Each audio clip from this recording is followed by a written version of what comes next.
This is the Seaflo 55 series 5.5 gallon per minute water pressure pump paired up with the Seaflo 2-gallon accumulator tank, and today we're going to demonstrate it.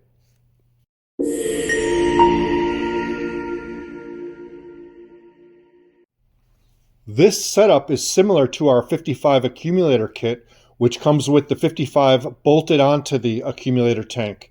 This setup is designed if you want to remote mount the accumulator tank somewhere else. We basically have the accumulator tank teed into the water line somewhere downstream of the water pump.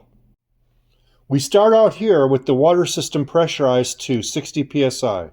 I'm going to turn on the faucet and we're going to have a lot of flow before the pump ever needs to come on. Turning on the faucet.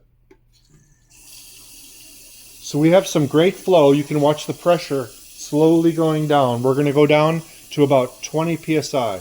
This allows you to use the sink, brush your teeth, wash your hands, wash a dish or two without the pump having to come on. The pump is pretty quiet, but in the middle of the night you don't want to disturb anybody that's sleeping. We all know how that goes. So here we are, still running. Lots of flow, lots of buffer time before the pump's going to come on. When the pump does come on, I'll turn off the faucet and we'll watch it pressurize. Still flowing, and the pump has not come on.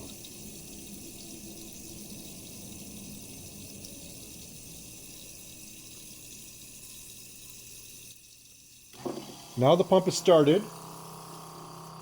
Turn off the faucet, and it's going to pump until it fills up that accumulator tank with the pressure up to 60 psi. And it stops. And here we are right back where we started.